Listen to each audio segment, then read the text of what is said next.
जय गुरु जी, शुक्राना गुरु जी, अनंतम शुक्राना गुरु जी। इस दिव्य पाठ को कराने का अनंतम शुक्राना। सारी संगत को भी मेरा जय गुरु जी, शुक्राना गुरु जी। और संगत जी, आज ये जो हम पाठ कर रहे हैं, अब हम पार्ट 5 पे पहुंच गए हैं। तो सारी संगत जी, इस चैनल को आप ज़रूर सब्सक्राइब कीजिएगा। गुरु जी ब्लेसिंग कल्याण कित्ता, ये एकदम न्यू चैनल है और प्लीज़ इसे सब्सक्राइब जरूर कीजिएगा और ज़्यादा से ज़्यादा वीडियो को शेयर कीजिएगा ताकि शहर शहर ये वीडियो पहुँचे और गुरु जी की संगत और बढ़े। सारी पुरानी संगत इसे सुने, नई संगत इसे सुने। ये है दिव्य आभा।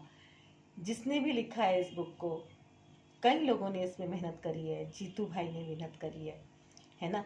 तो इसमें रघुबीर अंकल की भी मेहनत छिपी हुई है। तो जिन लोगों ने इसमें मेहनत करी है, उनकी मेहनत को हम लोग याद करें। इतिहास और क्या है, पढ़ने का ही तो नाम है। जो पूर्व में हो चुका है, जब हम उसे दोबारा दोहराते हैं, वो यादें ताज़ा करते हैं, आने वाली नई जनरेशन को बताते हैं, तो इससे हमें अपने बड़ों का आशीर्वाद मिलता है, ब्लेसिंग मिलती है। और वक्त क्या है, वक्त का काम है बीतना। अगर हम कुछ करेंगे तो भी इसने बीतना है, अगर हम कुछ नहीं करेंगे तब भी इसने बीतना है। तो क्यों ना हम अपना वक्त का सदुपयोग करें, है ना। वक्त का सदुपयोग करेंगे जिससे कि हमारा वक्त पुण्य में बदल जाए, हम पुण्य हासिल करें। वक्त क्या चीज़ है? वक्त यानी समय की एक ऐसी गाड़ी है जिसमें ब्रेक भी नहीं और रिवर्स गियर भी नहीं, है ना। इसलिए अपना वक्त व अपनी ऊर्जा को हम बेकार के कामों में बिल्कुल भी नष्ट ना करें। हम फालतू में कितना यूट्यूब देख लेते हैं, है ना, कितना टीवी देखते हैं। तो हम क्या करते हैं, हम अपने जीवन को सही दिशा में ले जाने के लिए, गुरु जी की ब्लेसिंग प्राप्त करने के लिए हम सुनते हैं दिव्य आभा, हम करते हैं दिव्य आभा का पाठ और गुरु जी की ब्लेसिंग प्राप्त करने के लिए गुरु जी का शुक्राना करते हैं। और कमेंट में गुरु जी का शुक्राना आप ज़रूर करें। और किस किस शहर से आप यहाँ पे इसमें जय गुरु जी लिख रहे हैं, अगर ये भी मेंशन कर देंगे तो बहुत ही अच्छा होगा। जब एक एक संगत 10-10 लोगों को आगे आगे वीडियो शेयर करेगी तो सोचो वो अपनी गुरु जी के लिए कितनी सेवा देगी, है ना। तो ये तो गुरु जी का पाठ है ना। तो गुरु जी का प्रसाद ये सब जगह पहुँचे, गुरु जी की ब्लेसिंग हर जगह पहुँचे, ऐसी हमारी कामना होनी चाहिए, है ना। तो अब हम दिव्य आभा का जो पाठ कर रहे हैं, आज कर रहे हैं हम सत्संग सत्य का समावेश। क्या होता है सत्संग, ठीक है ना, सत्य का समावेश। तो सत्संगी सदा अपने हृदय से सत्य बोलता है। सत्संग शब्दों में परिवर्तित वह रोमांचक यथार्थता है जो श्रोताओं और पाठकों दोनों की चेतना पूर्ण रूप से जागृत करने की असीमित क्षमता है। सत्संग भक्ति का वह अंग है जो इस देश में आदि काल से धार्मिक परंपराओं का सबसे आदरणीय और अभिन्न अंग रहा है। सत्संग में वक्ता अपना प्रवचन सब श्रोताओं के सम्मुख रखता है, या जैसे यहाँ के प्रसंग में अपने अनुभव लिखता है। प्राकृतिक संवेदना और ध्यान से पढ़े अथवा सुने हुए सत्संग में से सबसे विश्वास की उत्पत्ति होती है। जिस प्रकार अणु विद्युत संचारित करते हैं, उसी प्रकार सत्संग से श्रद्धा एवं निष्ठा का प्रसार होता है ना संगत जी। सत्संग से क्या होता है, हमारे भीतर गुरु जी के प्रति और ज़्यादा श्रद्धा और विश्वास हमारा बढ़ता है। इसीलिए तो हम सत्संग करते हैं। और ये गुरु जी की जो ये दिव्य आभा पढ़ रही हूँ मैं, इसका पाठ कर रही हूँ, ये भी एक प्रकार का बहुत बड़ा सत्संग ही है। सत्संग के यह अनुभव संशय और विश्वास के मध्य खड़े हुए जन समूह के लिए हैं। सत्संग से जैसा हमने गुरुजी से सीखा है, पाठक और लेखक दोनों को ही आशीष मिलता है। प्रत्येक व्यक्ति के जीवन में नए मोड़ के साथ आशा की ज्योति जलाने की संभावना रखता है।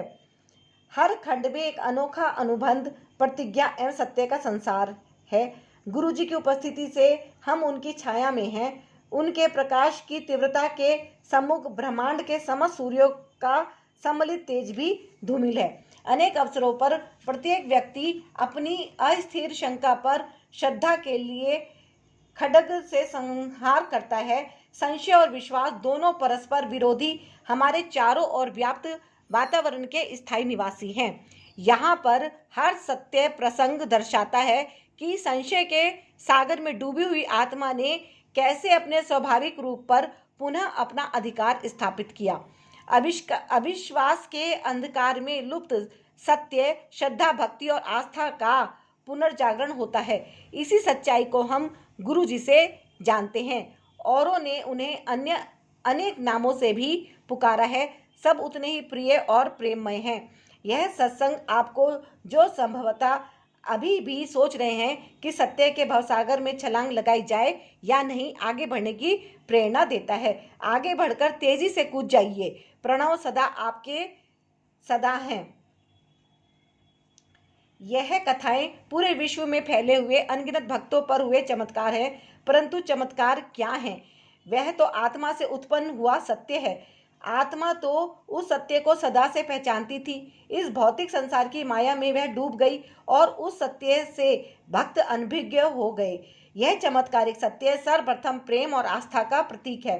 तत्पश्चात वह हमारे सामान्य जीवन में प्रतीत होने वाली अलौकिक घटनाएं हैं। इन कथाओं के पात्र गुरु जी के असंख्य भक्त अपने उन अनुभवों का वर्णन कर रहे हैं जिन्होंने उन्हें पूर्णतया पराजित, विहिल और आतंकित किया। उनको आहत, निस्सहाय कर अपनी सीमाएं नापने पर विवश किया, भावना परीक्षण किया, रक्षा कवचों को शत विक्षिप्त कर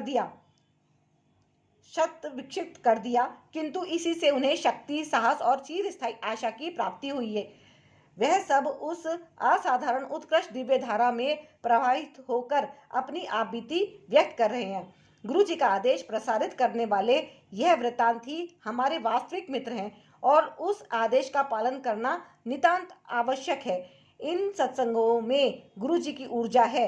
वह न केवल यह आभास देते हैं कि गुरु जी ने अपने अलौकिक शक्तियों से कैसे अपने भक्तों का भला कर उनका पोषण किया, इनमें वह ऊर्जा भी संग्रहित है जिसका आनंद लेकर आप भी उसका लाभ उठा सकते हैं।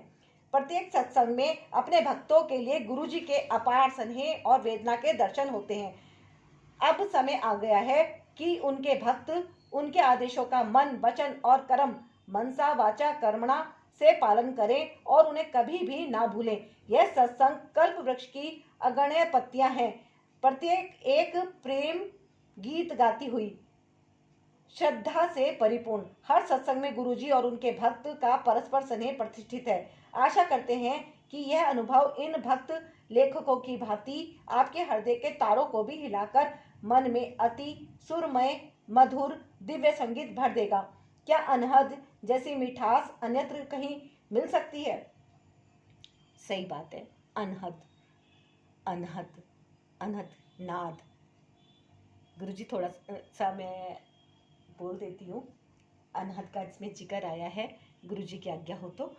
इसमें एक लाइन बड़ी सुंदर है, क्या अनहद जैसी मिठास अन्यत्र कहीं मिल सकती है? तो काफ़ी लोगों को तो इसके बारे में पता होगा। अनहद और अनहद जैसी मिठास, इसका जो मतलब है ये एक नाद होता है। थोड़ा सा गुरुजी का शायद आदेश आ रहा है कि मैं थोड़ा सा इसके बारे में एक्सप्लेन कर दूं इसको। नाद जैसे कि हम अपनी ये दोनों फिंगर्स को, कानों को बंद कर ले अच्छे से टाइट, तो फिर एक अंदर से एक आवाज़ आती है ना, तो वो होती है नाद। नाद मतलब वो आवाज़ जिसको कोई कर नहीं रहा है, वो ऑटोमेटिकली हमारे शरीर से होती है अंदर ही अंदर। जैसे कहते हैं ना, जैसा बाहर ब्रह्मांड में है वैसा हमारे शरीर यानी कि पिंड में।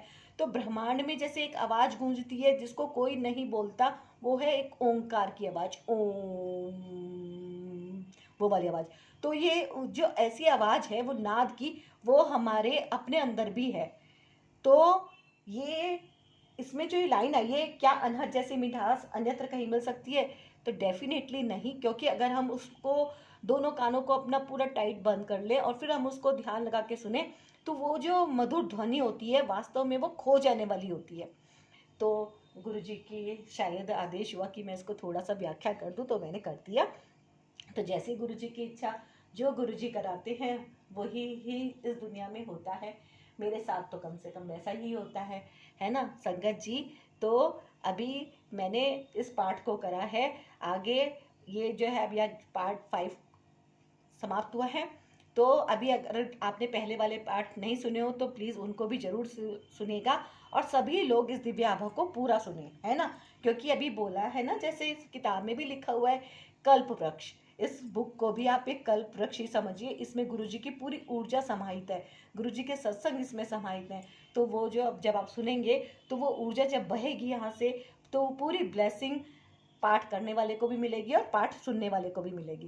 कहते हैं ना हमारे उसमें करवा चौथ की कहानियों में भी कहते हैं, होली में भी कहते हैं, जब कहानियाँ करते हैं तो कहानी करने वाले का भी भला और कहानी सुनने वाले का भी भला।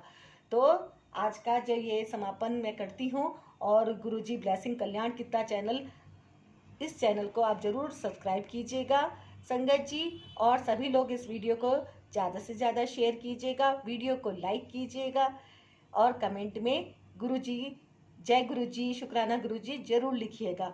और मिलती हूँ मैं आपसे नेक्स्ट वीडियो में, तब तक के लिए जय गुरुजी, शुक्राना गुरुजी। ओम नमः शिवाय, शिवजी सदा सहाय। ओम नमः शिवाय, गुरुजी सदा सहाय। ओम नमः शिवाय, शिवजी सदा सहाय। ओम नमः शिवाय, गुरुजी सदा सहाय। ओम नमः शिवाय, शिवजी सदा सहाय। ओम नमः शिवाय, गुरुजी सदा सहाय।